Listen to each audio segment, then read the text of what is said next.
I'm Marc Heu, executive pastry chef and owner of Marc Heu Patisserie Paris in St. Paul, Minnesota. I am Hong. I was born and raised in France. At the age of 3, my family moved to French Guiana in South America. All of a sudden, I woke up in the middle of the jungle. The only thing that would bring some type of joy into the family was when my older sisters would be making a sponge cake. That sparked something in me since my youngest age. My parents are farmers. All my life, I grew up around fruits. I still remember all the fragrance. Even if I don't eat it, I know how it should taste like. Most of the time, I draw inspiration to those memories. We have passion fruit raspberry tart. And everybody that knows us, they know our passion fruit raspberry tart that we had since day one, and we cannot not have it a day. Everything is very simple, but when it's made right, it's just beautiful. It's a sweet dough tart shell that's very buttery. It's filled with raspberry confit at the bottom, very smooth passion fruit crema, and it's glazed with a passion fruit syrup, and it's topped with fresh raspberries and microgreen. It just transports you somewhere warm during like a Minnesota winter like that. Growing up, everybody would just like have like idol, like soccer players. Inside of me, I would be having that little secret. I would have like some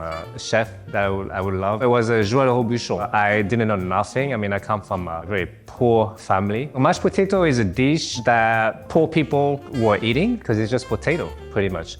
And he was able to put it into a different galaxy. He just pretty much added more butter to it. Now in all those best 3-Michelin star restaurants, they all have like a side of Joël Robuchon mashed potato. I'm a French pastry chef, so it's impossible for me not to make the Saint Honoré, the jewelry of the crown of the French pastry. It was invented by a French pastry chef on Avenue Saint Honoré back in 1800. So you have a vanilla custard on the inside, vanilla whipped cream on top. The base is a puff pastry, so it's very flaky, it's caramelized.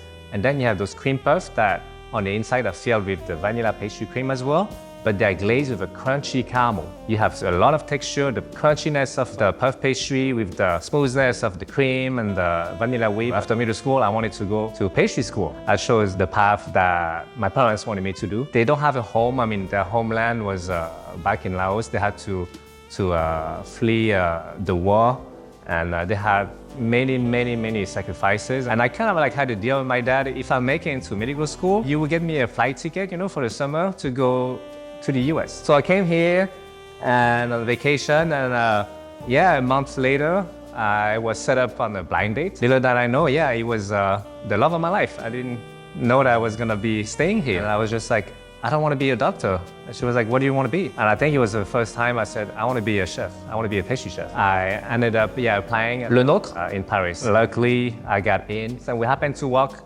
past the oldest pastry shop in Paris. And I happened to see in the back who I thought was the head chef. And I don't know why, but my mouth just started opening and asking to meet him. And he told me, how about you come and you intern with me? As soon as he told me that, I felt like almost my tears were gonna come out of my eyes. I learned everything. I learned the Saint Honoré, the baba au rhum. The baba au rhum was invented for the King Louis XV. That pastry shop was created in 1730, and they still had the same oven. So the Paris-Brest has its story from a bicycle race between the two cities of Paris and Brest. And the pastry chef decided to make a cake in a wheelshake to pay homage to the race. He used a hazelnut buttercream and a pistachio. Pistachio is a cream puff. It became something very iconic of the French pastry. The one that I like to do, instead of doing a hazelnut, I love pistachio. I'm very fortunate to be able to bring a pistachio from Italy, Sicily. They have a taste on their own. The pistachio tree is just grown on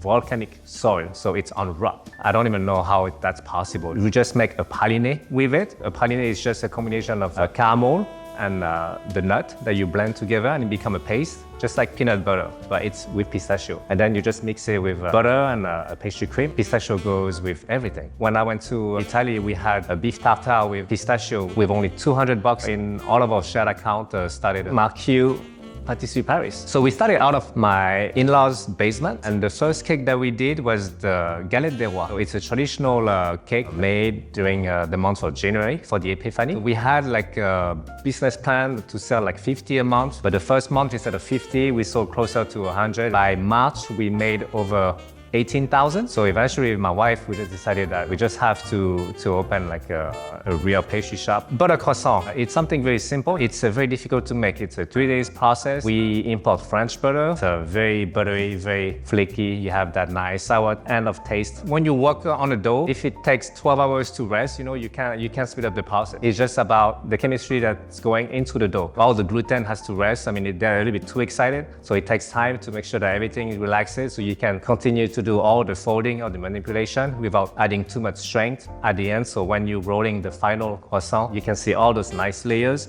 And the layers are not just for the look, it's also for the taste. It plays a lot into the texture. The best things are the simple things to make, but they're also the hardest. It's very difficult to just turn pistachio and sugar into a buttercream. I want people to be happy. The first time I had a good pastry, I just forget about all my problems, all my worries. With that one bite, it just transports you into a heaven. You're kind to yourself. You forget about all the misery in the world in one bite.